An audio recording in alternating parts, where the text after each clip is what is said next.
How's it, Howard? I can't hear you. Is it me or you? I think it's me. Can you hear me? I can't hear you.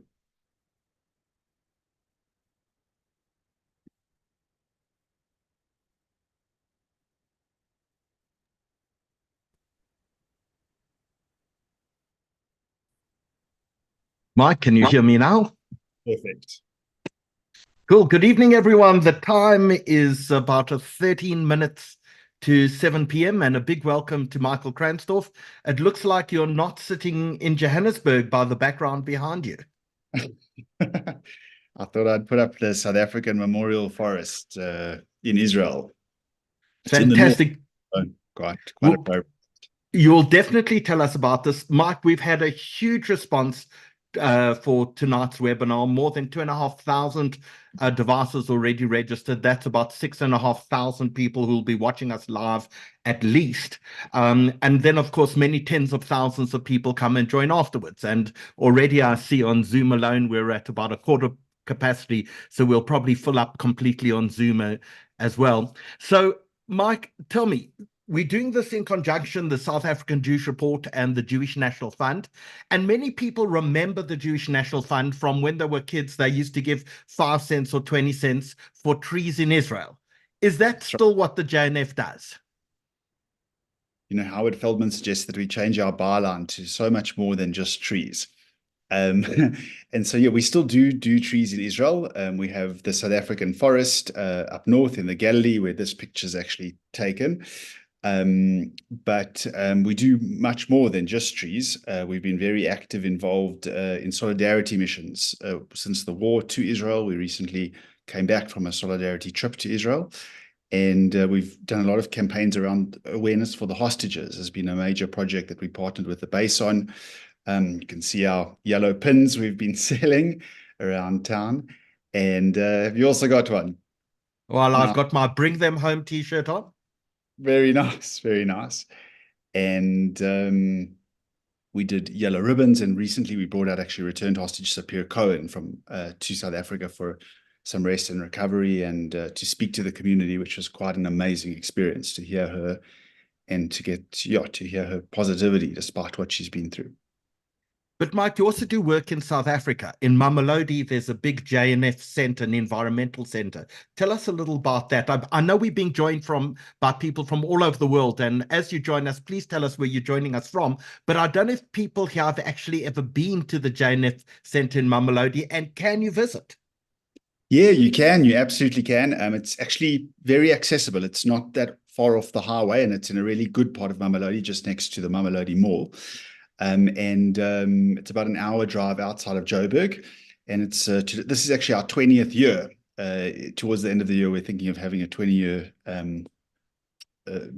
celebration. But we have an environmental center in Mamelodi, where 12,000 learners from disadvantaged schools in the community come to our center every year, and they learn about the environment, they learn about wastewater treatment, they learn about agriculture, and it's all curriculum-based, actually. So we work very closely with the Department of Education. The Gauteng Department of Education is a partner at the center.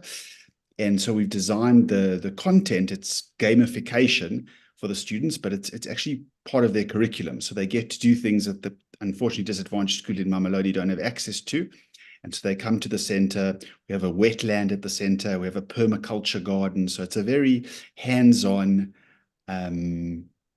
kind of experience for the kids, and they really love it. So before we talk about your solidarity mission to Israel, because I think that's top of everyone's mind, tell us a little about that monument behind you in the backdrop behind you. That's in the South African forest, the JNF forest in Israel. Is that right? Whereabout is it? Yeah, exactly. It's in not too far from Tiberias, and credit should go to our president, Isla Feldman. It was her project and her initiative. Some years ago, it was decided to build a memorial forest up north in the Galilee, not far from Tiberias, in honor of South African Jews who'd given their lives for the state of Israel. And those two pillars represent South Africa and Israel, and also a life. The split in the middle is almost a life cut short. And we have a memorial plaque with about almost 100 names of South African Jews who've died in Israel's wars and terror attacks. And it's a memorial to their ultimate sacrifice to defend our freedom, and it's a really very moving project. Amazing. Miri Eisin, a huge welcome to you. Fantastic to have you online. When last were you in South Africa? I was in South Africa. Wow. Now I have to think about that. I had two wonderful trips where I was hosted by the amazing Jewish community. The last time it was for a Limud Fest, where I was hosted by families with my family, both in Joburg, and then we were out in Durham, and then we went down to Cape Town. I'm going to totally bash the names on where the Limud actually took place. So I'm not going to say them because it was outside of Cape Town and outside of Johannesburg. And I have beautiful photographs that I took of you that I think I actually sent you after the Limud in Johannesburg. I had a wonderful, wonderful time. I love Limud. I think it is really one of the best ways of just being Jewish in so many different ways. And I've really had the honor. I was hosted an additional time, again, by the South African Board of Deputies, where we spoke. I was both in Johannesburg and again, Cape Town. My kids were with me. They spoke at the different Jewish schools. It was wonderful. They went to King David in Johannesburg, if I'm not wrong, that's the name. Yeah, correct. And there's also a lovely Jewish name of the one in Cape Town. Herzliya in Cape Town. But they spoke at the schools. Amazing. We're going to talk about shortly after we talk, and we always do a pre-chat. You see people come online, people come early. It's the only Jewish event that ever happens where people arrive early for anything. But people always join us for a pre-chat and we get to know each other a little more. And one of the things I wanted to ask Michael is he recently took a group of South Africans on a solidarity mission to Israel. It's one of the few South African missions that have been post 7th of October. Tell us, Mike, how do people react? What did you learn? What did you see? So thanks, Ehud. We went for about 10 days, and it was a very moving and emotional experience for us. We went down south. We obviously saw the devastation. We went to the kibbutzim. We went to Kfar Aza. We went to kibbutz Be'eri, which was very, very emotional and very traumatic, to be honest, to see the horrendous crimes that were committed there against the Jewish people. Unimaginable. I'd been a few months earlier on March of the Living, and it was a very similar kind of experience when you're sitting, in the bomb shelter and you hearing the stories of what people were stuck in their bomb shelters for 8 hours, shot at, bleeding, the terror, the fear, and you see that firsthand. It was a horrendous, really was a horrendous experience, and it sort of had echoes of being in Auschwitz, to be frank, for me. But I think, what we realized also is we saw the heroes.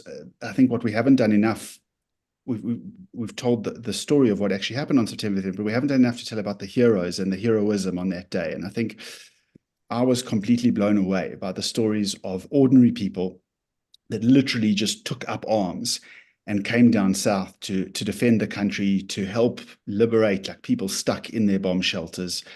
Amazing sort of stories. We visited a kibbutz near which is a kibbutz that the South African Jewish community is looking to partner with.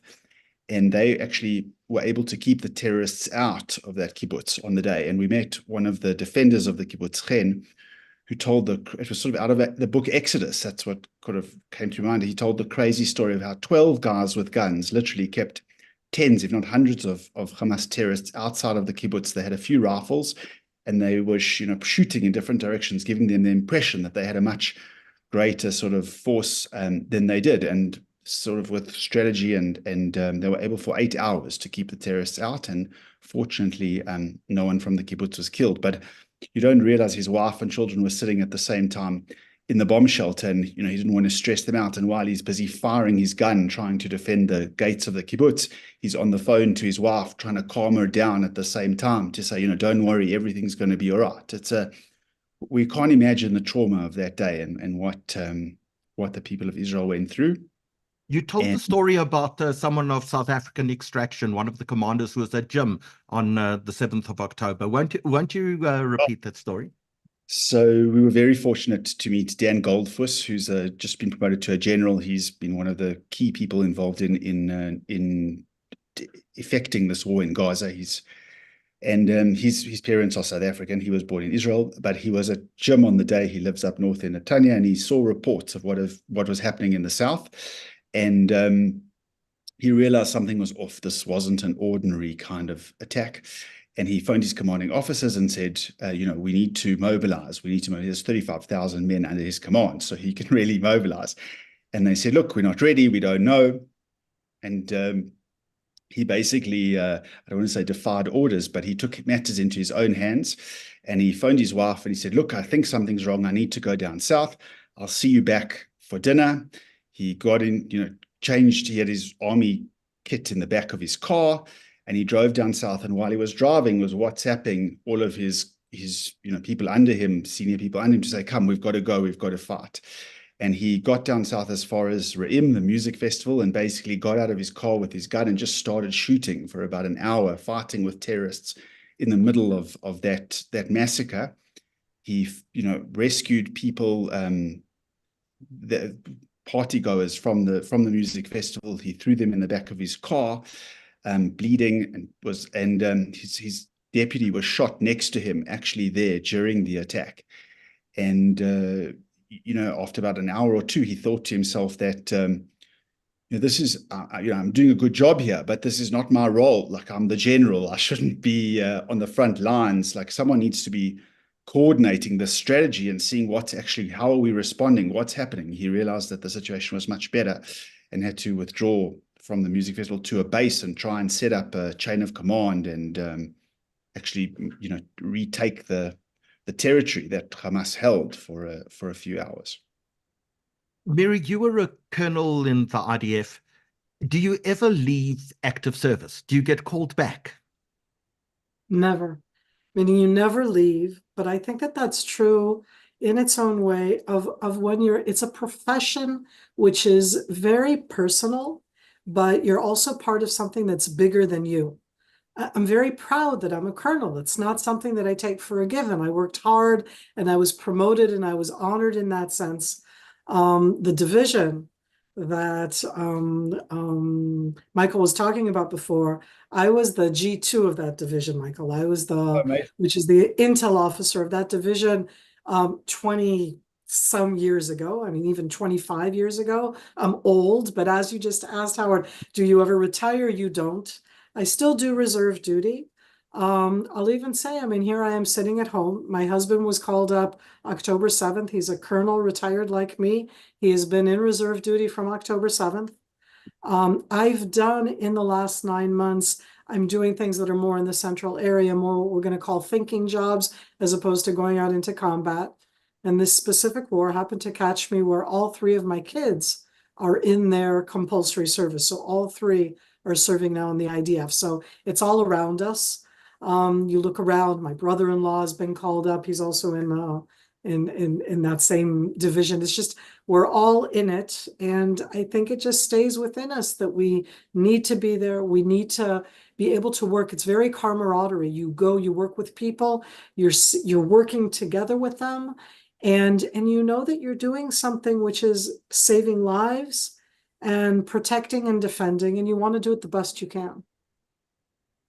Well, for those of us watching around the world, a huge welcome to everyone. The time has just gone 7 p.m. in South Africa, 8 p.m. in Israel, and a big welcome to an enormous audience that we have joining us this evening. A reminder to those people, at some point in time, our Zoom will be full, in which case, please refer your friends and family to go onto YouTube or Facebook or Instagram, where we're broadcasting live as well. If you're watching us on YouTube, please, we ask a favor, please click the like and subscribe buttons that you'll see on YouTube. That just helps us and allows us to communicate with you a little easier, so you can get better notifications about the remarkable webinars that we run at the South African Jewish Report. Tonight is, in fact, the 169th webinar that we've run since the start of COVID. Originally, this was going to be a one-off webinar to give people medical advice about how to deal with COVID and how we've changed and morphed over the last, 4 years since COVID actually began. But it's a huge, great privilege for us to be talking to you this evening. And if you are watching us from around the world, we'd love to know where you actually are. I see people have joined us from Haifa in Israel, from Cape Town, from Beit Shemesh, from London, from Beverly Hills. We have people watching us in Mauritius, Constantia, Switzerland. It really is a remarkable, fantastic audience. So a welcome to everyone. And please, as always, remember that tonight is a conversation. It's just not Michael and myself and Miri, it's you as well. So we want you, whether you're watching us on Zoom, on YouTube, on Facebook, on Instagram, use the chat, use the Q&A, ask questions, participate, comment as we go, and let's have a real, genuine conversation about all of this. We're also so happy that this evening we are partnering together with the Jewish National Fund, who do such remarkable work in South Africa and Israel as well. So we'd like to just play you a quick 4-minute video about the sort of work that the JNF actually do, and everyone can turn off their videos for 4 minutes. Miri and Mike, let's actually watch this video, and then we're going to come back, do a little housekeeping, and then we've got a remarkable evening planned for everyone. So a big welcome to everyone watching us around the world.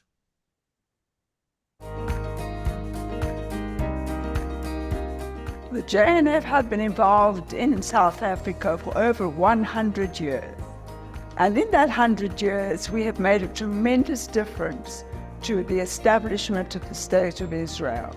Thanks to the support of South African Jewry, we've been able to build forests, roads, dams, and lead to the development of the State of Israel into a modern, dynamic society. Some of our flagship projects in Israel are the Brecha Trail, which is an educational walking trail through the Carmel Forest.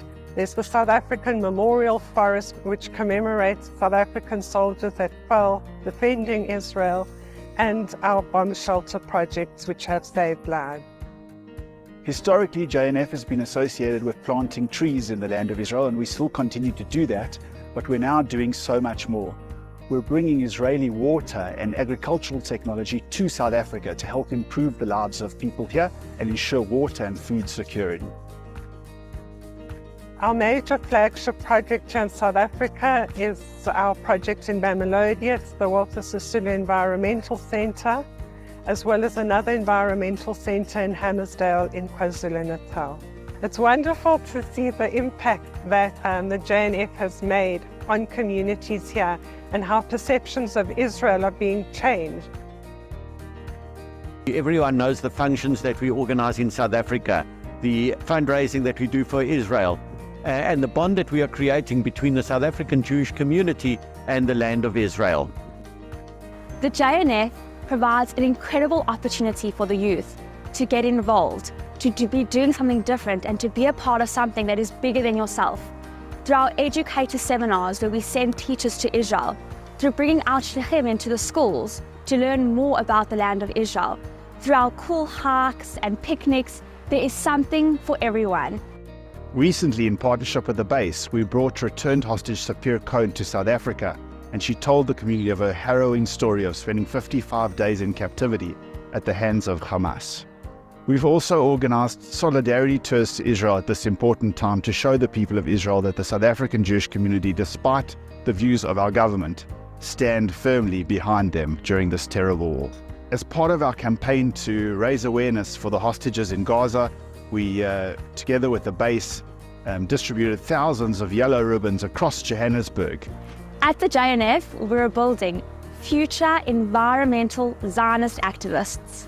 We have become a premier South African communal organisation, and we will continue to be that for many years to come. We'd like to thank our partners, our donors and our supporters, without whom none of this would be possible. And we invite you to join us at our events, get involved with our activities and our projects. Please continue to buy gift certificates. You can purchase trees in Israel in memory of somebody, to celebrate a simcha. With the support of KKL in Israel and our donors here in South Africa, we can ensure that our projects in Israel and South Africa will continue for another 120 years, promoting the connection between the South African Jewish community and the land of Israel. Working together, we can ensure a better future for our children, for our planet and for ourselves.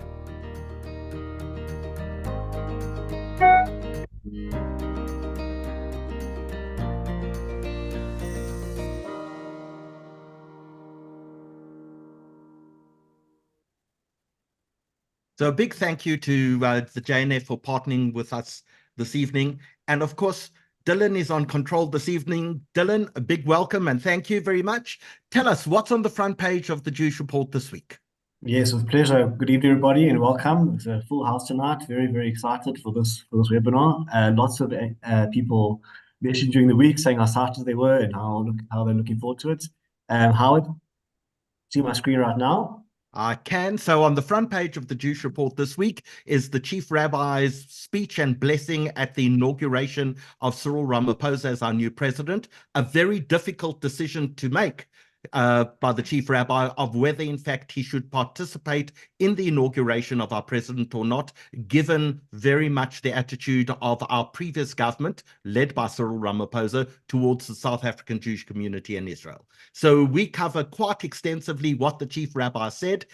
Please go pick up a hard copy. We produce about 11,500 hard copies, which are read by approximately 33,000 people. And you can pick them up at Kosher World or at Discam or at Spar or Woolworths or Checkers or your local Pick and Pay or your Jewish school or restaurant. Go and pick up a hard copy edition. We also distribute through 36,000 people who receive our email newsletter every week. or you could be one of the approximately 100,000 people who go on every month onto sajr.co.za and actually go and either download the full edition or alternatively read each of the individual articles. Don't forget as well that this is our 169th broadcast that we've done since we've started this webinar series, and you can catch up on any of the previous 168 that we've done by going either onto the Jewish Report's website or alternatively on YouTube. Just look for SA Jewish Report and you'll be able to find all of our past webinars there as well. So a big thank you to Dylan. Dylan and Michael this evening will be trawling through all your comments and questions on YouTube, Facebook, Zoom, and Instagram, and bringing all of those questions so Miri and I can have a discussion about that as well. Michael, we'll see you in a little while, but we are full on Zoom. So if you have friends or family who are struggling to get into the Zoom, please refer them onto YouTube, Facebook, or Instagram, where they'll be able to watch this as well. So Miri Eisin, a big welcome to you. We were speaking previously during our pre-chat about the 2 visits you've previously had to South Africa, but I think people will actually want to know, who are the Eisins? Tell us a little about yourself, your background, explain this American accent, and tell us about who you are and the entire family, because you have quite an illustrious family in the IDF, in the Israeli ministry. It's one of those questions that's going to take all of the time if we just talk about family, even though that's actually a great subject. So my parents are American. They chose to make Aliyah from California, not Beverly Hills. I saw somebody who was from Beverly Hills. We made Aliyah from the Bay Area near San Francisco. I've been here for 53 years. It's funny, I was just looking at the date. Today is June 23rd, and on June 27th, it'll be my Aliyah anniversary. We remember it very clearly because we did something very exceptional. In 1971, the Sochnut, the Jewish agency, that then when you made Aliyah, you could actually choose as a family if you came by boat or by plane. And so I actually left the United States from New York. We sailed next to the Statue of Liberty, crossed the Atlantic Ocean, crossed the Mediterranean Sea, and the first time I got to see the state of Israel was by boat, Haifa, from the sea, and that's how we made Aliyah. My parents are here, my sisters are here, we all married Israelis, all of our kids are Sabra, we all married Israelis, and all of our kids are here. I served in the IDF for over 20 years, retiring at the rank of full colonel. My husband is also a full colonel. Both of us were in military intelligence. And right now, 2024 caught us in time, 2023, 24, that all 3 of our kids are serving now in the Israeli Defense Forces. My 2 older kids are officers, both of them in the intelligence world, and the younger one is a computer programmer, which you also need in the IDF. An amazing story. What do your kids think about having 2 colonels as parents? So it's something that I guess you live with your whole life. Think of it that it's 2 colonels where I have such an American accent also. So they're most definitely people who understand the military more. We certainly are very open about what we've done in our lives. But the one thing that it took many years for them to understand is the issue that both of their parents were in military intelligence. Howard, there were a lot of secrets in our house. And because the 2 older ones now are also in military intelligence, it's kind of the joke inside the family that the adorable number 3, who's the computer programmer, go outside of the room, we need to talk secrets. But we're very much within what we do. We're very proud of our service. And we really do feel that the best and the brightest, what they do inside the state of Israel, really can make a difference. So let's begin on probably one of the hardest days of all of our lives. Let's begin on the 7th of October. Where were you? What happened? And what did you think? So October 7th, Saturday, Shabbat Simchat Torah, 6:29 a.m., the siren goes off. It's a house full of military people. My husband and I are retired. 2 out of the 3 kids were home, but it was a Shabbat. And we looked at each other as we met. We don't actually have a mamad, the safe room, the bomb shelter. We have a staircase. So we went out to our staircase. We meet there, and the 4 of us said, "Oh, has Hezbollah started the war?" And I'm saying that now because we're going to talk more about Hezbollah. And the 4 of us were waiting, expecting Hezbollah to start a war. And then we looked at our phones, And we saw that it was coming from down south, Hamas. And we were like, that was unexpected. And that just goes to show that we are a house full of people who are in the military. The failure, the colossal failure of the lack of early warning, the not understanding, both within our house, inside the establishment, was absolute. Having said that, my husband left within half an hour. My 2 kids were out of the house within half an hour. None of them were really home for months on end. I think that all of us, though, very early on October 7th, I looked at what Hamas was doing and I could understand it immediately. That doesn't mean that I foresaw it, but I immediately could understand it once it started. And that was what I started to do. I've been doing an enormous amount of media for the last 9 months. In the first 2 months, it was pretty much all I was doing. But it's about analyzing it, understanding it, not for historical purposes, but because we're still in it and we need to look at it and face it and be able to deal with it and to deal with the additional threats that are out there. So, of course, in hindsight, we know a lot more. But if we were having this conversation on the 6th rather than the 7th, and if I would ask you what were the most important trends in the Middle East, what were you most fearful about, what would you have told me on the 6th of October? So I'm going to share with you and our audience what I told live on October 5th. And I'm saying that because I was doing I-24, that's the locally based 24/7 English news channel. And on October 5th, or in the year of 2023, but certainly in the week before the war, we were all talking about 50 years to the Yom Kippur 1973 war. And I remind everybody that the Day of Atonement War was a colossal failure. It was a failure of early warning, absolute. And then afterwards, in the fighting itself, it was tactically and certainly operationally, the IDF did an amazing job, but there was a huge aspect that had to do with the failure of intelligence to state that that was going to happen in 1973. And Howard, in a TV studio live on October 5th at 7:30 p.m. In 2023, I was asked by the person doing the interview, it was the whole session, the live panel was about 50 years to the 1973 war. And she asked me the first question. She said, Miri, could the colossal failure of what happened on October 6, 1973 happen again? Howard, I looked at her and I said to the camera, absolutely, tomorrow morning. And I said that on October 5th, 7:30 p.m., 2023, and I did not know what was going to happen on October 7th. The colossal failure of October 7th is a colossal failure. It's a failure that has to do with a combination. Everybody wants the smoking gun. It's not one smoking gun. There are a lot of different things that add into it. But I'm going to focus on 2 things. One is what I call blindness.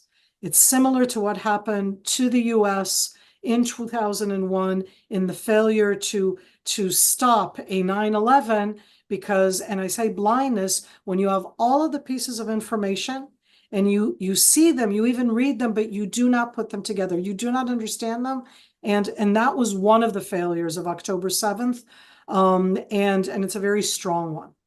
The second one is a harsher one, and it's the failure of unthinkability. You cannot predict, you cannot prevent, you cannot foretell something that is unthinkable to you. And I say with a very, very heavy heart that the atrocities, the genocidal atrocities that Hamas committed on October 7th were unthinkable. And sadly, they won't be unthinkable anymore. So that may make me smarter for the next time, but there's an aspect of naivete, of unthinkability. You can't believe that there were, I can't call them human beings, that planned for a year or two because we had the information. But A, we were blind, and B, it was unthinkable. And that's just 2 of the elements because there were a lot additional ones. So in hindsight, as I say, within an hour or 2, I understood the plan. I understood what they were doing. I looked at it all. I was appalled. But the failure was because We were not seeing the pieces. We did not expect it. And the actions that they took were unthinkable. So what do we actually know about the plan? What did Hamas intend? And did they think they would get as far as they did? Did they think they would get further? What do we actually know in retrospect? In retrospect, I would say they weren't necessarily coming in to conquer the south of Israel, but if they had made it the whole way to Jerusalem, which was in the plan, that was fine. What they were doing is a combined terror attack, which is unprecedented. They wanted and planned to attack over 40 communities. And when I say communities, that includes going towards the big city of Beersheba, to Ashdod, to Ashkelon. And in their mind, they were going all the way to Al-Quds, that's Jerusalem in Arabic. And in that sense, they wanted to go very far. But the plan was the atrocities, the horrific barbaric actions of attacking, burning, destroying, pillaging, raping, all of the things that they did, and the taking of the hostages. And that was the plan. And it is such a heinous plan. I mean, when you look at it, I say in hindsight, I think that we probably had all of the portions of the plan. And I think the people who looked at that were like, that's not, that. It's, as I said, it was unthinkable. And the reason that I'm so much more sure today that we really did have all of the pieces of the plan, but we just could not think that they're real, is because for many years, we remember I started by saying on October 7th that we thought it was Hezbollah, because Hezbollah has, in Lebanon, has openly and very overtly been training and sending out to the world pictures in the last 5 years of a big operation that they've called Conquer the Galilee. And in that, and it was supposed to be the ground, air, sea, underground combined attack against dozens of Israeli communities, which is why on October 7th, 8th, Israel preemptively evacuated the bulk of Israeli communities that are near the border, because that threat was something that was known, and nobody wanted Hezbollah to be able to do what Hamas had done, and nobody was looking at Hamas. And so it was that combined, very large scale, with the heart of it being the terrorizing of us. That's all of the atrocities that they did and continue to do, hand in hand with taking the hostages. For them, the hostages are their, I call it their bargaining chip. It's such a harsh word, and I don't want anybody to think of it that way. But I need you to realize that that's the way Hamas views the hostages, as the bargaining chip, as their get out of jail free card. It is a horrible aspect of what they did, and it's unprecedented. There's never been such an attack, even, I don't want to say even, in Africa, in attacks that were done by some of the Islamist groups where they took hundreds of hostages. In Boko Haram did so in some of Western African countries. It's happened more than once. And for a moment, it's horrible. It's unprecedented, but not but. The Islamic State took young women to be brides, and that's just as horrible. Here, they terrorized everybody by killing, murdering, chopping, doing all the horrible things, and taking the hostages. It's just an impossible combination. So what has surprised you in Israel's response and what we've learned since Israel entered Gaza? Were the extensiveness of the tunnel network, did that come as a shock and a surprise? Did the preparedness come as a shock and surprise? Or did Israel know all about this before? So I'm going to say something which sounds very harsh, but one of the reasons that not necessarily just the Israeli Defense Forces, but the understanding of what Hamas has been preparing over the last 15 years, the subterranean underground system, the use of the urban populated area as one big, huge terror military base, taking the hostages themselves both into the subterranean and into the urban area.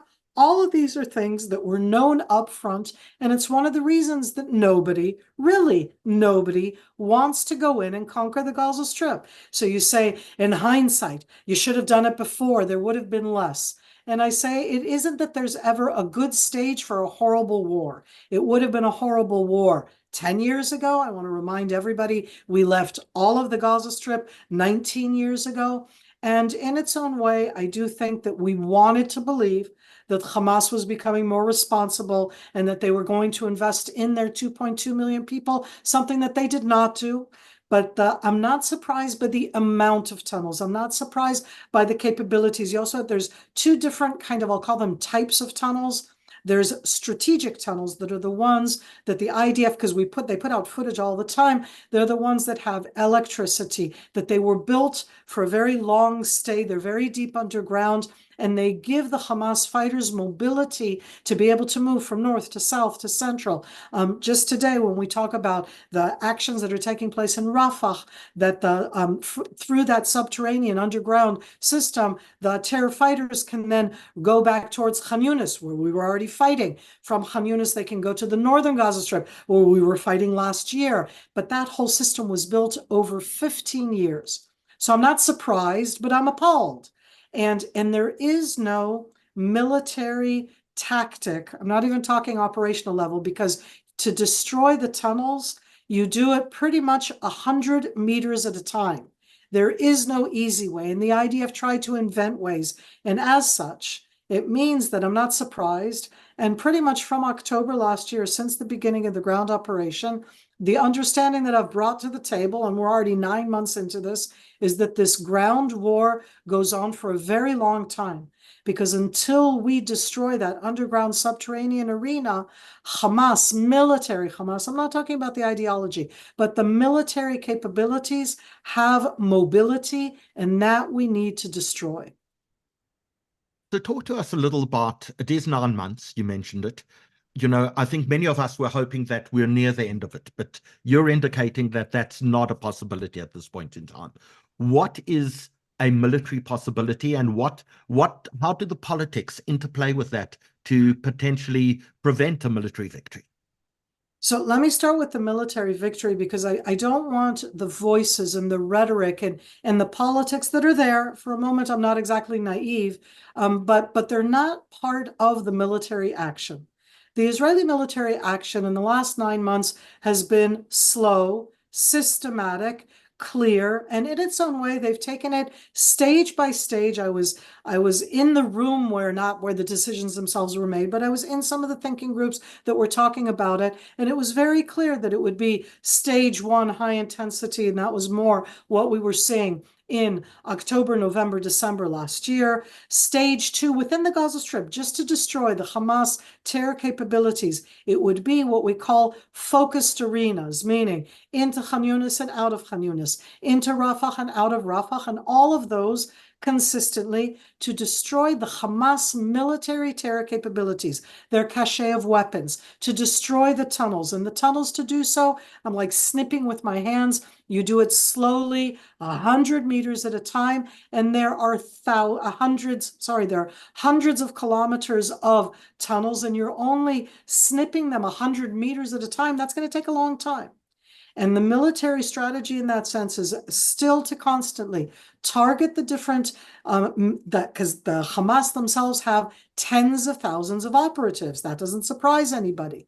What did surprise me, and again, it's on a low level, but it's part of what's there, is that they had many more construction facilities to make the weapons, even more than what they would for smuggling in. The action that Israel has been doing over the last month and a half on the Gaza and Egyptian border has to do with nipping the smuggling tunnels from being able to leave the Gaza Strip into Egypt or to be able to bring weapons inside. That's why Israel has been acting there. So that's how I see it now. It's a systematic, slow, ugly war. I don't know any pretty war. But this is the ugly war. There's 2.2 million people. You tell them to move from one area to another to save their lives. It doesn't make it nice. It doesn't make it pretty, but that's to save their lives. And you go after the cache of weapons, the terrorists themselves, and that endless subterranean capability. That is slow. It's systematic. I think it's going to go on all of 2024 into 2025. And that's just the military capability. The politics don't come into it. That's not the question. It's about systematically destroying their military capability so that Hamas cannot do an October 7th attack again. That they can't do. They'll be able to fire single missiles. They've definitely got enough weapons inside the Gaza Strip to attack the Israeli soldiers there. But they're going to, as I said, they'll be able to fire missiles into Israel because they built that capability over 15 years at the heart of the urban area. And as long as we try, and we try to avoid, and we try to avoid the civilian casualties, and yet there's an enormous amount of civilian casualties, as long as we try and continue to do so, systematic, slow, but it's going to take a while. So it would appear that almost all of this weaponry came in from Egypt, under the border from Egypt. Was Egypt complicit in all of this? Or is it just smuggling is one of those things that happen in the Middle East, you have to live with it? So I'm going to be rude and say smuggling happens everywhere. Every country can go and look at their own borders. Israel has always known of the smuggling routes from the Gaza Strip to Egypt. They existed, Howard, when we were there. And we left the Gaza Strip in 2005. And really the biggest and largest debate inside Israeli politics almost 20 years ago, when Israel decided on disengagement and leaving the Gaza Strip, was about should we or shouldn't we leave the Gaza-Egyptian border? And we left it. And we've not been there until we went in a couple months ago on the Gazan side. So there are smuggling routes there. I never know how to answer it without sounding really, really rude and mean. But Sinai, that enormous area that Israel occupied in the 1967 war, that we had communities that we built there from 67, that we evacuated all of it in the peace treaty together with Israel and Egypt. Sinai is I don't know what the equivalent would be. You tell me in South Africa what the equivalent would be of the boondocks. Of far, far away. In the United States, I would call it, North Dakota. It's not an important part for Egypt. And in it, you have Bedouin tribes that are not treated well by Egyptians. And the main income of a lot of the Bedouin tribes, and now I'm doing a generalization, which is not fair, is the smuggling that they could do. And those smuggling routes existed long ago. There's smuggling routes for food and for goods and for vehicles and for weapons. It wasn't only weapons. Do the Egyptians enjoy it? I am sure that there are Egyptians who cut the coupon on that. That doesn't mean that we should trash all of our relationship with the government of Egypt. And that's a part of the challenge that we have. When we think back almost a year ago, the big issue in the Middle East was the Abraham Accords. Suddenly, Israel was making peace with additional Arab states. Saudi Arabia looked like it would be next. And a lot of the thinking after the 7th of October was the fact that it may have been the Iranians trying to scupper further normalization between Israel and some of its Arab neighbors. Do we still believe this, or was this part of a much bigger plan? So first of all, there's no question to me that Hamas's timing in doing the action had to do with the enlargement of the Abraham Accords, because what happens in the agreements that Israel signed with, I mean, it's a whole list, right? Okay, it's United Arab Emirates, it's Bahrain, it was Morocco. The United Arab Emirates and Bahraini and those portions of it have lasted very well in the last 9 months. I'd say that the Moroccan one has been a lot more hurt by it. It was supposed to include also Sudan. At the end, it didn't, but I'm saying that because Saudi Arabia is a different category.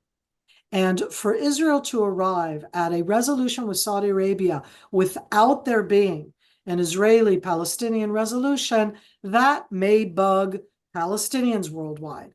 For Hamas, in that sense, it's called poking in the eye. You do things at that point where, in its own way, we were looking in other directions. I think that over the last 2 years, while there was that advancement of the normalization with different Arabic countries, that for Hamas, more than the Palestinians all over, Hamas as the Islamist ones, it was that they had to stop it, that they had to make sure that there was no more advance, because they felt, because at the end they're Sunni, and the Sauds are Sunni. And how can it be that all of these countries like Jordan, like Egypt, that are both Sunni, and Saudi Arabia and everything, that they're all willing to acquiesce, to agree to relationships with Israel without resolving their issue?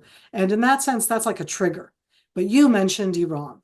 And here I want to say, I mean, for me, it's an exception that we've already been talking for, what am I looking at? Half an hour. I can't even see without my glasses, anything there. It's called half an hour, right? Okay.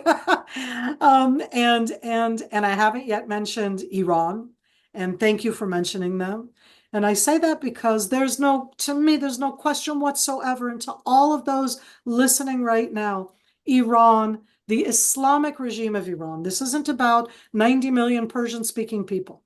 This is about the Islamic regime that has put as a main aspect the annihilation of the cancer of the world, which is the Zionist entity, me, Israel. They say it openly. They have anniversaries and holidays to enact it. They have built full-scale capabilities through the Iranian Revolutionary Guard. Within that, the Al-Quds force, the Houthis, you tell them to fire, they fire. The different Hezbollahs, you tell them to act, they act. And Iran supplies money, training, weaponry, ideology. And in the case of the Hamas attack of October 7th, because of its similarity to the attack that we were looking at Hezbollah training for, I would say that Iran, the Islamic regime, again, it's the Islamic regime and the Iranian Revolutionary Guard within it, are the ones who supply capabilities. It's a country of 90 million people that has a very strong military industry. And again, not to put things in a small portion, but right now, the Islamic regime of Iran is one of the main suppliers of weapons for Russia against Ukraine. That's the same Islamic regime. And they supply an immense amount of weapons. And in that sense, when I go backwards and look at everything going on, the only ones that have gained in the last 9 months, I don't think Hamas have gained. I think that they have a lot of impact, but I don't think they've gained. But I think that Hezbollah and the Islamic regime of Iran are the only ones that in the last 9 months can go, wow, times are good. And I think that what I just said right now is absolutely horrible. If the Islamic regime of Iran and Hezbollah in Lebanon think that times are good for them. So what is Iran's intention? I mean, one intention may very well be the eradication of Israel, but is there an intention to spreading Shiite Islam around the world? Is there an intention of controlling, re-establishing an Iranian empire? The Iranian empire at one point in time went as far as India, Pakistan. It was the peacock throne. What does Iran actually want?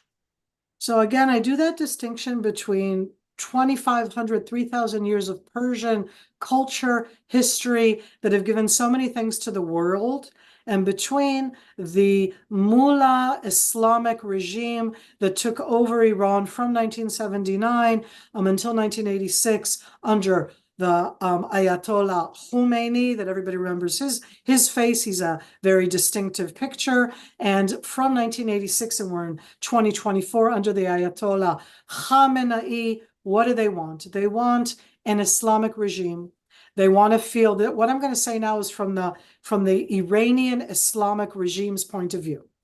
They want to be rulers, not a question that they want to conquer the world. They want to spread the word, and take the note that I said this as if in a nice way. From their point of view, their version of Islam, they don't call themselves the Shiite regime of Iran. They are the Islamic regime of Iran. They want their version of Islam to be the Islamic regime. They want it to be spread much further. It is a very, very conservative interpretation. I'm not Muslim. I don't think that most, I don't know, maybe there are Muslims. There's all sorts of different types of Islam, and I want to say that clearly. They are not all calling for the annihilation and eradication of Israel on the one hand, or of anybody else in the world. There are a lot of different versions. The Islamic regime of Iran's version is one that openly wants to destabilize Sunni countries. And it sends in different capabilities. And for that matter, the ones that they want to destabilize, like Saudi Arabia, for that matter, like Bahrain or the UAE, or like Egypt, the Islamic regime, they send in different types of destabilizing forces. Who are the destabilizing forces? So it comes out of the Islamic regime. They built an entire separate military capability known as the Iranian Revolutionary Guard. It exports itself worldwide, and I don't want anybody to feel comfortable anywhere in the world, okay? I know that we have people literally from all of the continents, and kudos to you for your amazing crowd that comes in to listen to you here, because these capabilities are in Central and South America. And if they're in Central and South America, I'm breathing in deep, they're in North America, because everybody wants to hope that they're not there. This Islamic regime exports it not by dressing like the mullah, speaking Persian and being a foreigner. They step into these different places and they want to see an Islamic regime worldwide, and do it one step at a time. And if the last thing I'll say on this time-wise is that in general, there's a question if their timeline is about tomorrow morning, this year or next year, meaning immediately, because at the end, Khamenei is 86 years old. Does he want this to be something that he, as the supreme leader, sees this year? And most of the time when we talk about the Islamic regime and Islamists in general, Hamas are like this too, Hezbollah are like this as well in different ways, but they're similar on this. They have a very long-term vision. They say, so it won't happen now. It'll happen in 10 years.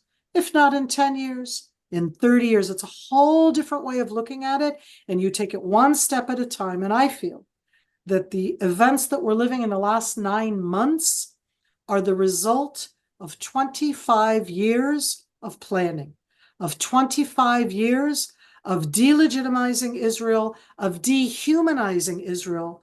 And the two main delegitimizers and dehumanizers are the Islamic regime of Iran and Islamist Hamas-type organizations. So let's turn our attention now a little maybe to Lebanon. Hezbollah. Who are Hezbollah? Are they a Palestinian military group? So not. They are Lebanese. They speak Arabic. The tens of thousands of fighters of Hezbollah Lebanon were born in Lebanon. They are Shiites. They're not Sunni. None of them are Palestinian. But Hezbollah was established, inspired by the Islamic Revolution in Iran. They were established 1981, 82, but mainly established after Israel invaded against Palestinian terrorism in Lebanon, and Hezbollah, as the Lebanese, established their organization inspired by Shiite Islam inside Lebanon to fight against Israel, and they're hand in hand with the Palestinian cause, but that's not their cause. And Hezbollah built itself in the 1980s and 90s as a military terror group against Israel inside Lebanon, because at that time, the Israeli military sat in southern Lebanon. But to be clear, they attacked inside the state of Israel when Israel was still in Lebanon. It wasn't that they've always seen Israel as being illegal, illegitimate. And when Israel, 24 years ago, in May of 2000, realigned and redeployed all of the Israeli military forces that had been deployed in Lebanon back into Israel, Hezbollah said, yes, we won. And they said, and now stage two. And that stage two is, as I said, in the 25 years of a very long campaign, it's to try to terrorize us because we're a democracy. It's much easier to terrorize in democracies because we have open societies, because we listen, because we care, because we just do so many, because we actually believe people, because we want to think the best. I mean, just there's a variety of different aspects of a certain naivete that can be in democracies. And Hezbollah, over the years, has built and built. In 2006, Hezbollah, after 6 years of doing different attacks against Israel inside Israel in 2006, they did a cross-border attack, kidnapped and killed Israeli soldiers, held them for 2 years, and that was the second Lebanon war. And in the last, again, it's almost 18 years, very parallel to the time period that Hamas have ruled over the Gaza Strip, what they've built. And Howard, people didn't understand when I say that. I want you to not be surprised. Hezbollah is Hamas on steroids. Anything you saw from Hamas on October 7th or since, Hezbollah has 10 times in the amount and weaponry that Hamas could not dream of, because Hezbollah is in Lebanon. It is directly supplied by the Islamic regime of Iran. Hezbollah is a close ally of Bashar al-Assad's Syria, so that they have a supply line that comes from Iran through Iraq, through Syria to supply Hezbollah. Hezbollah has weapons, capabilities, drones, swarms, UAVs, everything Russia uses against Ukraine that they've gotten from Iran, Hezbollah has in Lebanon. How big is that arsenal? The arsenal, we say it as a figure. People always ask me where I know the figure from, and I need to find it, but the amount of missiles and rockets that Hezbollah has is the 8th largest cache of rockets and missiles in the world, meaning it's bigger than Taiwan or India, okay? It's the 8th largest in the world. Russia has more missiles. Israel has more missiles, but Hezbollah, not the country called Lebanon, has over 150,000 projectiles that I'm talking about, missiles and rockets. On top of that, over the last 3 years, there has been an endless supply route of different type of what we call aerial platforms, UAVs, unmanned aerial vehicles. Drones are the small ones. The UAVs are the bigger ones. Go look online. There are ones both from today. There was an attack, and they've shown, because they are suicide UAVs and suicide drones. There are bigger ones and smaller and larger ones that have enormous payloads of weaponry, of explosives. And Hezbollah has attacked Israel every single day since October 7th. The only 2 days they did not attack was last week in 2 days of the Hajj, because it was the annual Muslim festival of the Hajj, and there were 2 days that Hezbollah did not attack. That was it. From October 7th, and they started attacking on October 7th, and they used rockets and missiles and mortars and anti-tank missiles and drones and suicide drones and UAVs and. And what sort of missiles are these? Is this kind of shoot and hope, or are these precision-guided missiles that they have? So until around 5 years ago, the bulk of them were what you call statistic. But because they have so many, when you fire statistically 100, then just statistically 95 get through the Iron Dome. I'm just saying statistically. Sorry. 95 will be intercepted, 95% interception. But that's rockets. Rockets have a motor. Mortars don't have motors, and we don't know how to intercept them. They're shorter range. And the missiles are the ones that have guided systems. And what Hezbollah has been getting from Iran via Syria over the last 3, 4, 5 years, and according to the international press, Israel has done a lot of preemptive strikes, both in Lebanon and in Syria and in Iraq, to stop that supply line, to turn the different types of munitions into more guided precision weaponry. Why does that matter? Because when Hezbollah can use precision-guided weaponry, then they can take out the military capabilities that are there to defend us. And so that it's not just a question that, so they fire into Israel statistically or not. We can intercept most of the ones that are not guided. The ones that are guided are harder to intercept, and they're that much more exact. And those are the challenges that we are aware of. We have lots of capability.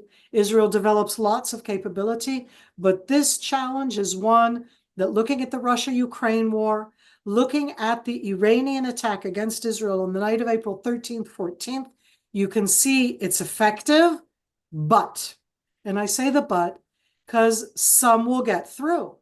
And the some that will get through will have payloads that will be very damaging. We will continue to exist. We will respond. We're going to be there. But that war will not look the same as the war that Hamas started on October 7th. So is war definitely coming? Is it inevitable? Isn't that the $64,000 question? Nothing is inevitable, except for death. but that's called, and I think, and then they say in taxes. And Isn't that taxes, the thing the especially saying goes? taxes. Right. Okay. And I don't mean to be at all belittle. I mean, this is the biggest question that there is. On October 7th, as Hamas attacked Israel, Hezbollah opened fire in the north as well. And as I've described, there were so many early warnings about Hezbollah doing the kind of ground attack, and with all of the different capabilities that Hamas showed and more, that Israel preemptively told a series of communities. We're talking about 24 communities. I say communities. A city of 24,000 people was preemptively evacuated. City of Kiryat Shmona, amongst others. And they have not been allowed to return since. When I say allowed, it's dangerous. Hezbollah attacks there every single day. So I'm going to ask all of these amazing people who are listening right now, if you live in Metula or in Kiryat Shmona or in Shlomi, and you can't, the military right now is saying you can't move back. You see every single day they are attacking into those communities. So you're not going to move back there. So how do you move back? How do you get Hezbollah to not attack? And the options are, none of them are great. You can do diplomacy, but do you believe Hezbollah? Do you believe that there's an international capability in the world that's going to tell Israel, and that we're going to believe them, and they're going to say Hezbollah is not going to use their capabilities, or they have to move the capabilities further away from the Israeli border? Who's going to implement that? Who's going to watch that? But if you don't do the diplomacy, then the war becomes inevitable, because you have people who have not lived in their homes for the last 9 months, not in their apartments and not in their farm areas. The area itself, in that sense, which is a farmland that has different types of fruits all in and around, let alone the wine country, similar to what you have when I was down in Cape Town in South Africa, where what all of that is just like, you can't go there. It's dangerous. So if you can't let people go home, maybe Israel should take care of it. I just described to you that to take care of that is a harsh war. What's better? For Israel to start it, or for Israel not to start it, and then maybe it won't happen, and maybe there will be diplomacy. And I say that because that does come in to international community, to Israel's relationship with the United States, with France, with the EU, with the UK. All of these countries have a stake in Lebanon. And Hezbollah is in Lebanon, and they're Lebanese. It's not the same as Hamas on the Gaza Strip. And these are all challenges. So I don't know if it's inevitable. I know that my friends can't go home, and they've been living, it's not a life. I mean, we know that from the South, but most people are not aware of the fact that it is 80,000 people from the North, and not just the 100,000 people from the South, and where we need safe borders. So I don't think it's inevitable, but I do think that without a military confrontation, Hezbollah has no reason. As I said at the beginning, they feel stronger, not weaker now. They're selling out to they've been threatening Israel today. They threaten us all the time. They attack us all the time. They threatened Cyprus yesterday.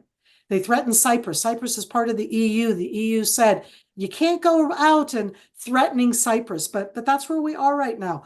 These terror organizations are trying to define the rules, and we cannot allow them, because they're saying it's all about Israel. But to be clear to everybody, it's all about the world. And I say that very sadly. So explain to us what Lebanon actually looks like, because an average person watching this would say, well, Hezbollah, a terrorist group within Lebanon, why doesn't the Lebanese army just go and remove them? I mean, that would seem to be a logical question, but it would probably not understand how politics works within Lebanon and whether Lebanon is a functioning state at all.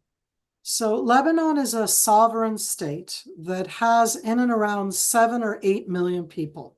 On top of that, and that includes denominations that I'll talk about in a moment. The way that the system of government was established there from the 1940s, they were under a French mandate, and they got independence during World War II.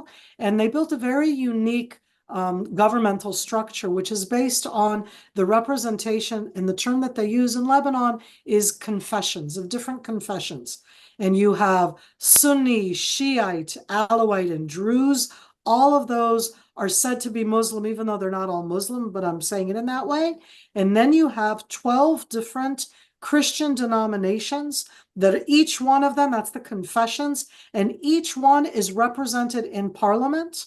And the governmental structure is built on the representation where the president is always Christian Maronite, the Speaker of the House is always Shiite, the Prime Minister is always Sunni, and I could go down the list of who's Druze, who's Greek Orthodox, who's Greek Catholic, who's Armenian Catholic. There are just lots of different denominations, and it's very unique. The numbers inside Lebanon, if I said 7 or 8 million, are very, very tested, because in the war that happened in Syria from 2011 and onward, at least 1 million Syrian refugees came into Lebanon, at least 1 million. And it's a country that didn't exactly have the capability to sustain that. And so add on into it that you have 1 million Syrians that live in shacks and in tents and in homes. And what happens when 1 million refugees come in is the job that you and I are willing to do for $10 an hour, the refugee is willing to do for $1 an hour because they need the money. And Lebanon's economy went down the drain almost 4 years ago. It's beyond dysfunctional. It has no economy. And so all of the functions that a country is supposed to do, and this isn't a joke, they actually had protests there because you as if pay taxes, but nobody gathers the garbage. There's no such thing as public schools. There's no such thing as public hospitals. Everything is private, and it's totally dysfunctional. And the president ended his being president in October 2022. We're already in 2024. And Parliament is supposed to choose the president. There's an impasse. So I just gave way too much information about Lebanon. But in that, Hezbollah are part of it. They're not an outside force that came in. They are the Shiite Lebanese. They are probably half of the population, but the demographics in Lebanon, there hasn't been a census, literally from 1932. And the representation is based on a census that took place 94 years ago, or more, 2024, I'm really bad at math, 90, whatever. But I say that because right now inside Lebanon, a dysfunctional country, when you ask, what about the Lebanese army? What about the Lebanese army? And the Shiites are half of the population. They both serve in the Lebanese army, and they are recruited into Hezbollah. And Hezbollah, over 15 years ago, joined into the political system so that they're actually ministers from Hezbollah. Remember you told me that you started these sessions with COVID? So one of the worst things that happened to Hezbollah, I have a very nasty sense of humor, but one of the happy things for me that happened to Hezbollah is that they're the Ministry of Health. And they became the Ministry of Health 6 months before COVID. When they took the Ministry of Health, I don't think that they intended to be the ones responsible for the COVID response in Lebanon, which was non-existent. And sadly, Lebanon is a failed country, dysfunctional, has an enormous expat, wonderful congregation worldwide. But that's what it is. Nobody can stop Hezbollah. So, Miri, God forbid the war actually happens. What does it look like? So it will be very heavy, high intensity warfare for a week to 2. And I'm going to give it in a descriptive way. It means that Hezbollah fires from all over Lebanon and also from Syria, because Hezbollah over the last decade deployed its Lebanese forces also onto the Syrian side of the border so that they would also be firing from that side. They'll fire into Israel an enormous amount of altogether of rockets and missiles and mortars. And all of those, the different interceptors that Israel has built over the year, the Iron Dome, David's Sling, Arrow, there are different types of rocket interceptors that we've invested in. They will intercept, the percentage will go down, but they'll intercept 80%. But what that means is that 20% will get through. And that 20% that gets through will hit average towns in and around the greater Tel Aviv area. Hezbollah will aim it at the airport, and Hezbollah will aim it at the electrical plants and at all the different aspects and at all the different military camps. Again, a lot will be intercepted. 80% is amazing, but it's not the 95% right now. And we're not sitting around cold turkey not doing anything. But it does mean that there will be casualties, that it will do things both to the electrical grid, perhaps to the water. And in that sense, that's something, I mean, it sounds very uncomfortable. It's very uncomfortable. That's all-out war. At the exact same time that they're doing that, Israel will be attacking in Lebanon. And when we attack in Lebanon, it will not just be South Lebanon and not just the main Hezbollah sites right now. The main Hezbollah fortress is in the heart of the city of Beirut. And Beirut it won't sit around and be nothing. And then, like, the world is going to go, why is Israel attacking Lebanon? And it's like, that is where Hezbollah has a whole area inside the capital city of Beirut. As I said, they're Lebanese, but it's an area that Lebanese police can't go into, that you go in through checkpoints that are Hezbollah checkpoints. I'm not talking about a street and a half. I'm talking about an enormous portion of the city of Beirut. Air Force, different capabilities. I wonder, at the stage of that full scale, we probably will get projectiles being fired at us, both from the Houthis, because they have intercontinental ballistic missiles that they've gotten from the Iranians. And I wonder if the Iranians will join in. I don't think they will, because the Islamic regime of Iran wants everybody to be in battle and not Iran. Okay, but they shouldn't be let out of it. And I think that at that stage that I'm talking about, which is a very harsh week, I don't think that we'll stand alone. I think that we will have allies that will come and fight with us, and we will control. That doesn't mean, fully destroying, but we will control it to the degree that they will destroy a lot of the Hezbollah capabilities and force them to stop. And again, what I just described right now is not exactly a pretty picture. If that happens, does Iran get off scot-free? That is my biggest challenge. And I say it to everywhere worldwide. Wherever you are in the world, go find out what your country's relationship is with the Islamic regime of Iran. Go find out if they're giving money, if they're giving capabilities. The Islamic regime of Iran is not friends for anybody. It is the worst thing in that sense.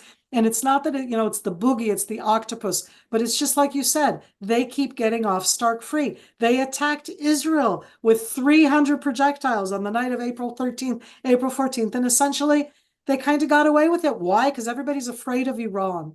Now look at what happens right now. Everybody's afraid of what Hamas could do after what they just did. Everybody's afraid of Hezbollah because they have these capabilities. And all of the capabilities came from Iran. And the fact that at the end Iran gets up stock free is a very big challenge in today's day and age. The Islamic regime is in bed with Russia.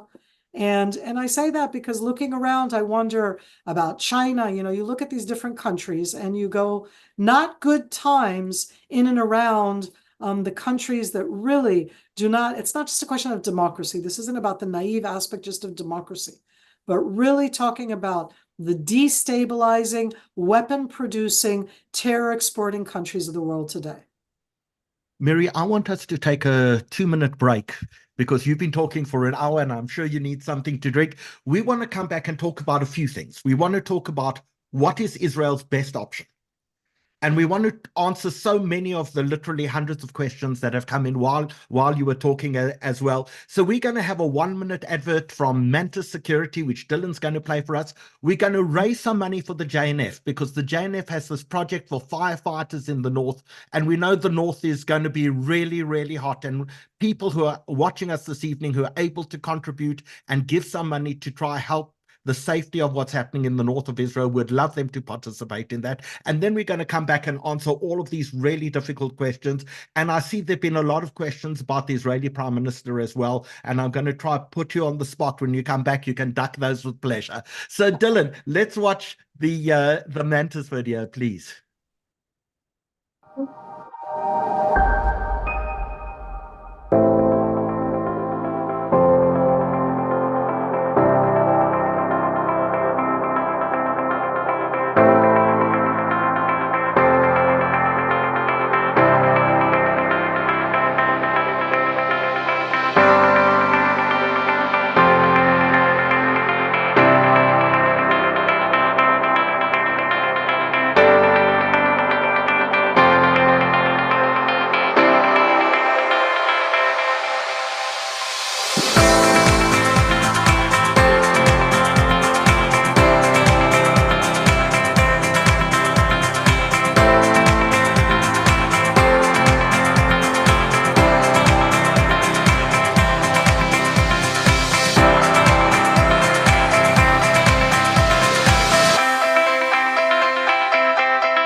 And a huge thank you to Mantis, one of our sponsors for this evening.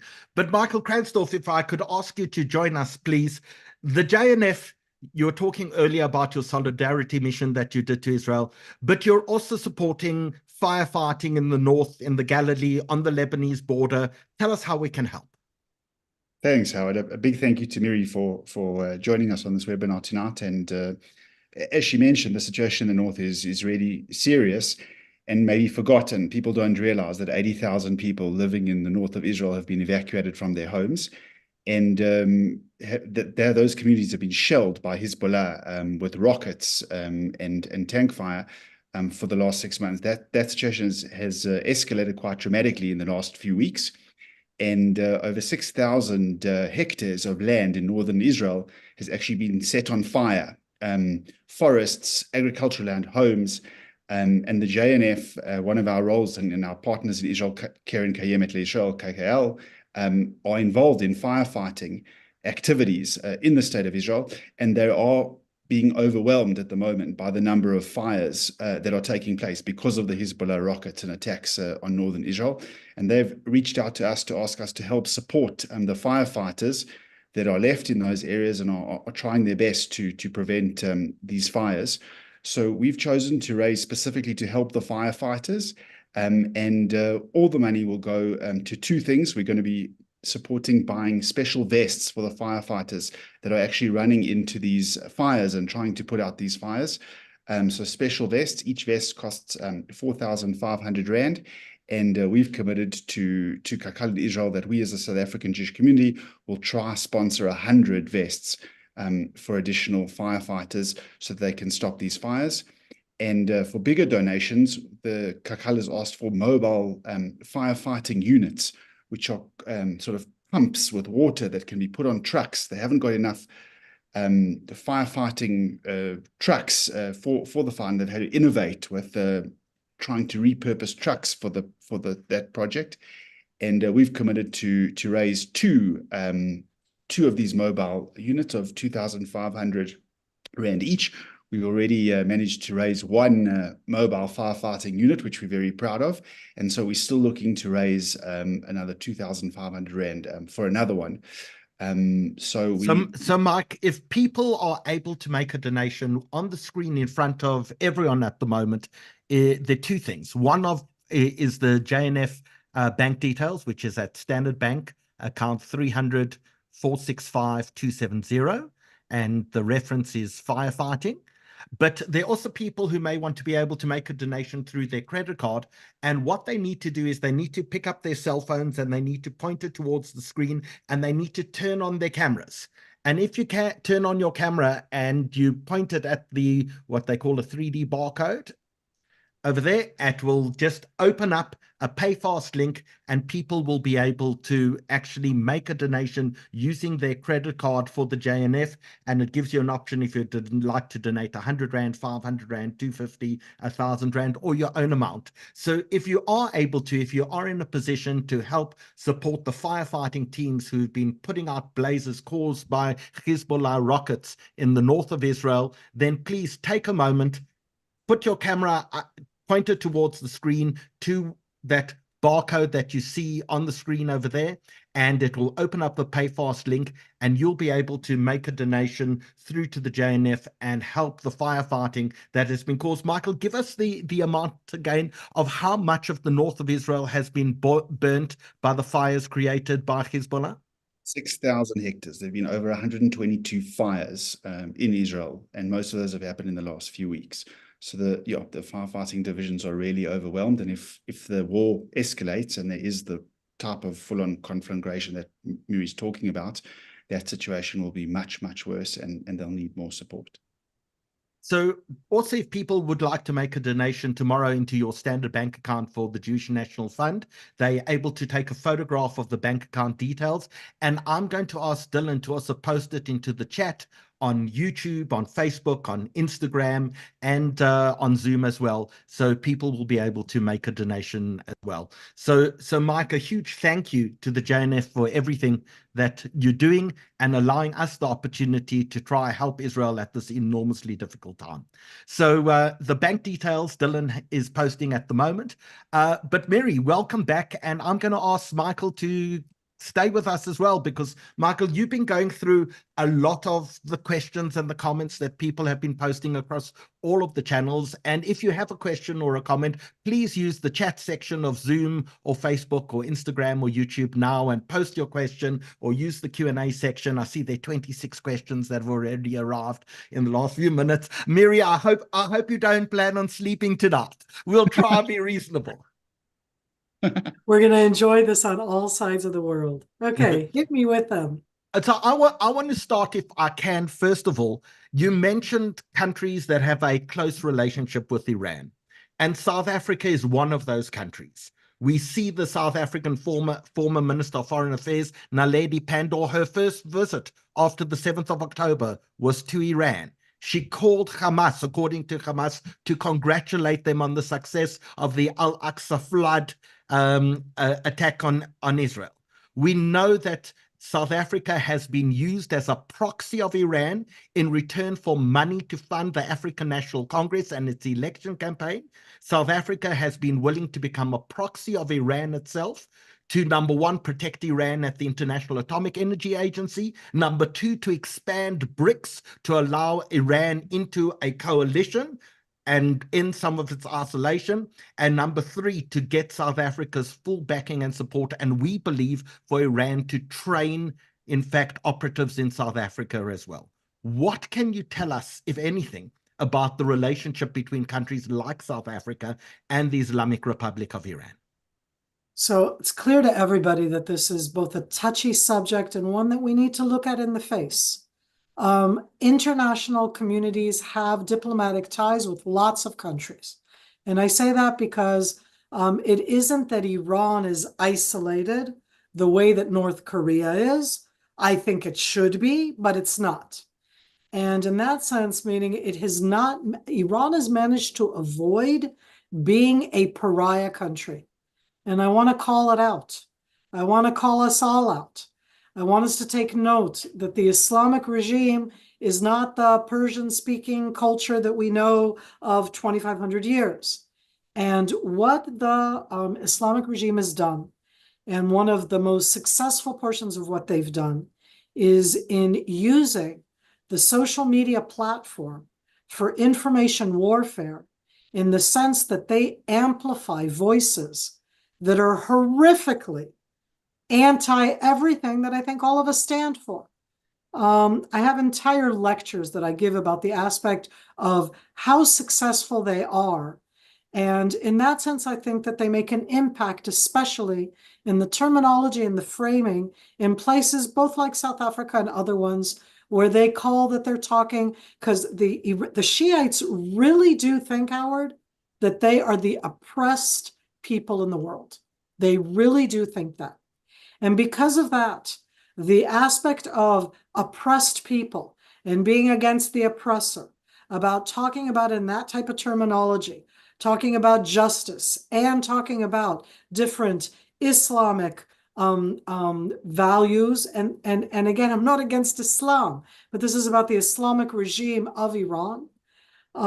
They managed to do it hand in hand with a military industry that gives them an income, with the export of oil that gives them an income, with the exports that they can do of weaponry to countries like Russia or China, or their dialogue with North Korea. And so that we're in this place where we mistakenly, because I'm all for the people of Iran, just like I can be all for Palestinian people. But Hamas is a genocidal terror organization. And the Islamic regime of Iran not only supplies ideas and money, but it goes in stages. When we talk about the aspect of terrorism and how things like this can be exported, how Iran exports terror, it doesn't come in and say, hi, we're going to do the terrorism. It starts by finding different allies, and those allies can be bought, they can be on terminology, and from that ideology, they supply them not just with capabilities and means, but also with training. And that's what we're seeing worldwide. It's something that's happened in Central and South America. It happened extensively in different countries in Asia. Don't let it happen in South Africa. It is a scary thing, and it's something that can be pointed out, and I highly recommend taking note at ICT, the Institute for Counter-Terrorism, that I've run for the last 9 months. We've been doing extensive work looking at the Iranian money flow, including towards South Africa. Take note, it's very worthwhile to dive into it. Mike, do you want to jump in with a question, or? Yeah, sure. Thanks, Ehud. Miri, on the Lebanon side, there have been quite a lot of questions. One from an anonymous Israeli viewer to ask, should they be getting generators, and if the electricity grid is going to be hit, what do you recommend?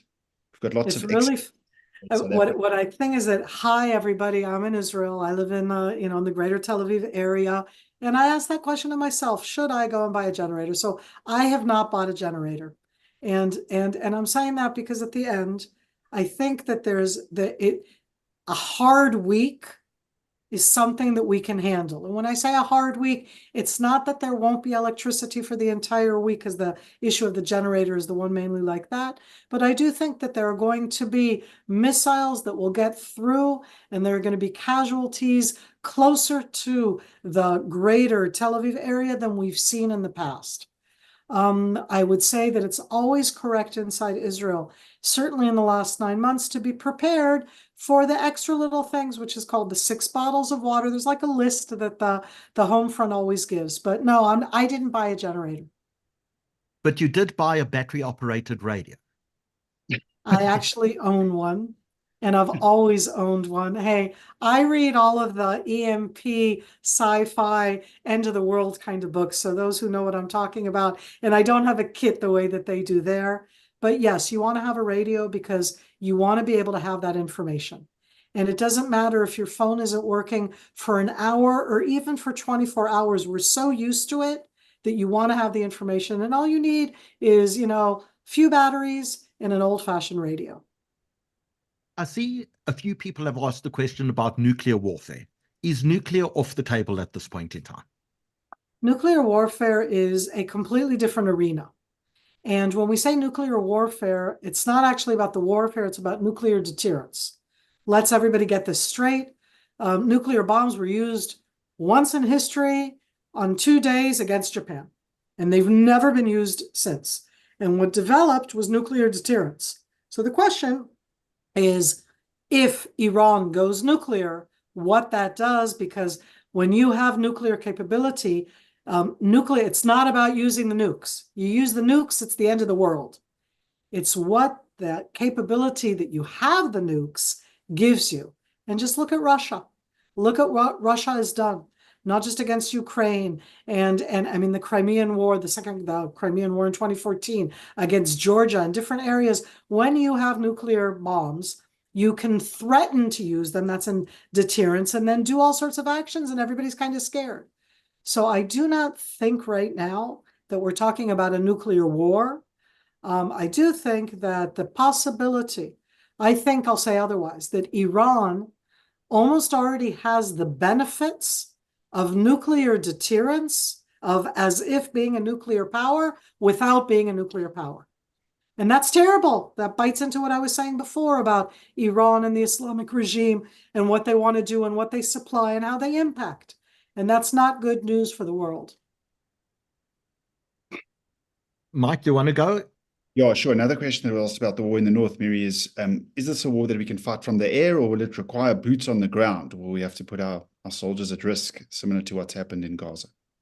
Soldiers are our protection and defense. It's not about putting soldiers at risk. Soldiers are there to protect the citizens of the state. As I said, all 4 of mine are serving right now.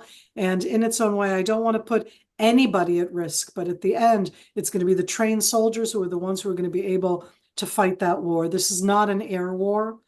to be able to destroy Hezbollah capabilities, same as to destroy Hamas capabilities in the Gaza Strip. It takes boots on the ground in Lebanon.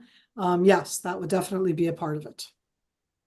There have been a few questions about Joe Biden, about Vladimir Putin, and about Netanyahu. So maybe we can touch on all three of them at the same time. There's certainly a spat at the moment between Netanyahu and the Biden administration. How serious is that? What does Vladimir Putin actually want? And then let's talk about the future of the current Israeli Prime Minister, Bibi Netanyahu.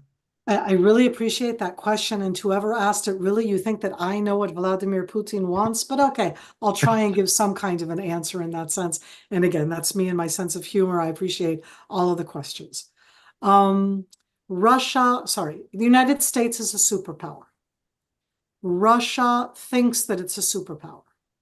Israel is not a superpower. And I greatly appreciate everybody putting us all on the exact same level. We're not on the same level. Israel, 2024, is supposed to pass 10 million people. What are you in South Africa? 45 million, 50 million? 62. 60, okay? Just remember to compare every once in a while. Israel, all of Israel is 10 million people. If you add in the Palestinians in the West Bank and in the Gaza Strip, all of that together only arrives at 15 million people. We are a small country in the mid-range in that sense, and we have a lot of security challenges. We are a democracy. We are with warts and pimples, and I would go so far as to say that lovely South Africa is a democracy with warts and pimples, and the United States of America is a democracy with warts and pimples. And I say it in that terms. There is no such thing as a perfect democracy. There are different types of democracies, and leaders don't always get along. Having said all of that, I'm not trying to avoid the question. The Prime Minister of Israel has been for many, many years in a very challenging relationship with the United States of America, where I think that he specifically, this Prime Minister, I'm not saying he brought it on himself, but he certainly has not stopped it. And he himself has become very partisan. He talks to the Republicans, and as such, the Democrats don't like him. And he's the Prime Minister. I'm not the Prime Minister. I will remind you that there was a president before Biden who had very choice words to say about the Israeli Prime Minister, President Obama. And it's not that President Trump and Prime Minister Netanyahu had the best of relationships, but in general, they are both similar type of leaders, similar types that I can see the equivalence both in the United Kingdom and in France and in different European countries. And it's funny how nobody ever, it's like compare to different things. So you don't always get along. I think that right now, Israel is going through enormous domestic challenges that in 2023, we pretty much thought in Israel that it was a terrible year, and that's before October 7th. I just want to remind you. Our 75th anniversary did not look the way we expected for domestic reasons. And it doesn't matter which side of the map we're on in the sense of how we view the future of Israel, but the government itself reaches out, I think, to governments that they feel more comfortable with. And that's where we are right now. I can see that, at the end, we have what I would define as a right-wing conservative government. Doesn't matter if you support it or not. And that means that right-wing conservative governments in the world have a better relationship with them. So he has a good relationship with India and Modi, and he has a good relationship both with Italy right now, with Austria, it's like, look at it in a broader sense and not in the specifics. I have no idea what Vladimir Putin wants. I'll say one thing.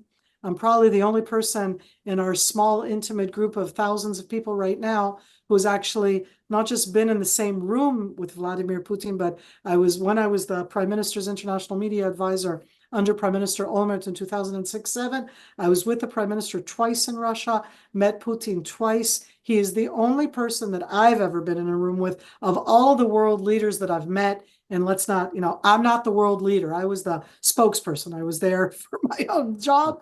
But he is a very, very deterring, scary person. And so in that sense, I think that Russia is Russia. and that Vladimir Putin sees himself as Russia. If you sit and listen to the story that he tells, it has to do with Mother Russia, and Ukraine never existed. It's all part of Russia. And what he wants to be is the world power that he thinks that he should be. I'm not here to resolve Vladimir Putin's problems. From the Israeli perspective, I'll remind us all that 1 in 6 Israelis' native tongue is Russian. And I say that because we're edging into 10 million. And from 1989 to 1997, 1 million Russian-speaking Soviet Jews immigrated to Israel. A lot of them, half of them were probably from the Ukraine. But when they came at that stage, it wasn't yet with the Ukrainian identity. It was still with that Russian-speaking identity. We do have a very big Russian diaspora. It's not a diaspora, but it's part of who we are. It's part of our government. It's part of our parties. So we have a dialogue there. We still have diplomatic ties with Russia. We still have direct flights to Moscow. So life is complicated. We didn't disconnect ties with Russia. And yes, that's where we are right now. I don't have a better answer than that. And with Biden himself? President Biden is probably the most Zionist supporter of Israel that I ever have heard of. That doesn't mean he's going to get along with our Israeli prime minister. The Israeli prime minister has, is a very charismatic man, but he doesn't seem to get along as well with Democrats at the moment.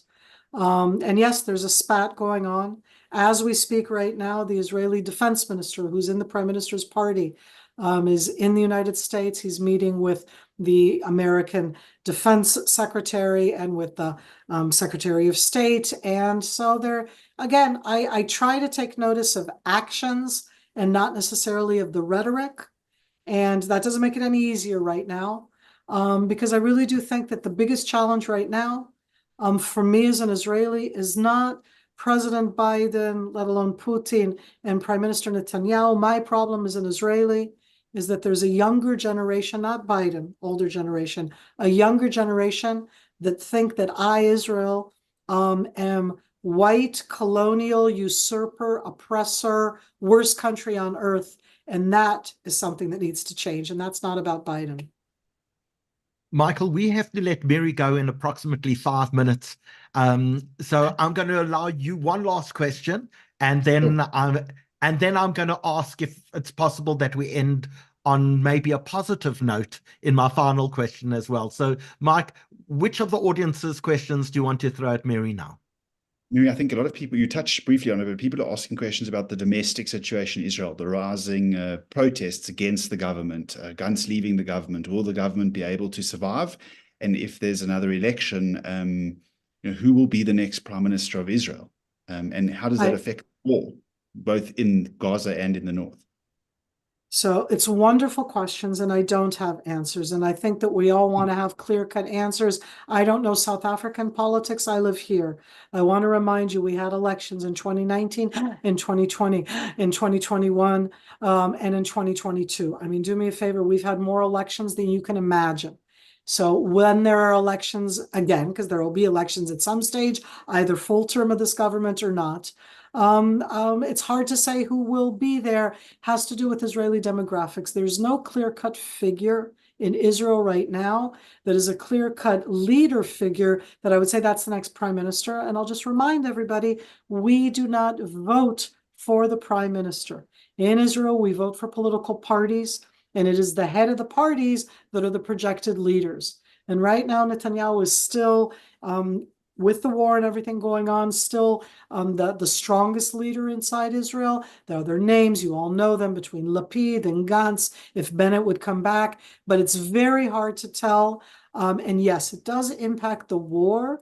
But when I say it impacts that, it mainly, when you have a government that it's perceived as being bickering among itself, it doesn't make your citizens feel the best about the decisions that they're making when it comes to war. So let's, I mean, I'm most definitely one of those that wants to hear all of the voices inside Israel, and we're definitely in challenging times. 2023 was challenging domestically. That's still there. We're trying to fight a war with those domestic challenges, and we're going to go forward. We will do so. Miri, you've been so generous with all of your time. You really have been, and you've given us such amazing insight and views that I think have given a lot of us so much to think about. So as I ask my final question, I'm going to ask everyone who's watched us this evening, just maybe to take a moment and leave you a message on the chat section of Zoom, on Facebook, on Instagram, and on YouTube, because you've been really so insightful in the way that you've dealt with all of these problems. So I want to talk about the earthquake that happened on the 7th of October, and with any change comes opportunity. Can you be optimistic? And if you project a year or two into the future, will we look back and say, we managed to grab the best from this terrible opportunity, this terrible time we've been through, and we've managed to reshape Israel, reshape the Middle East, get rid of our enemies? Is there an opportunity now? What are the opportunities that await for us when the fog of war has lifted? I want to remind you all of Israel 2024. In 1948, could anybody have thought that Israel would be where it was in 1958, a decade where 1.5 million Jews came, immigrated, integrated into the state of Israel? In 1958, could you have imagined 1968 after the Six-Day War? Are you kidding me? In 1968, would you have believed that in 1978 you were about to sign a peace treaty with Egypt that had fought 5 bloody wars against Israel? In 1978, could you believe that a decade later the Israeli economy would take off into startup nation? In 1988, would we have believed that 1 million Russian-speaking Jews, that hundreds of thousands of Ethiopian Jews would have immigrated to Israel and be part of Israeli society? Look at Israel through decades. Don't look at it through October 7th and the day after. All of the different aspects of what was happening last year domestically, that's part of our demographics and part of our growth and part of our changing and part of our being part of the world. Is it nice and easy? It's not nice and easy anywhere in the world. But as you said, Howard, and I very much connect to that, war is horrible. War is also about change and opportunity. There is always change after war. And what I'm saying inside domestic Israeli society is that Startup Nation is turning into what it did since October 7th. It's taking care of us because we need it.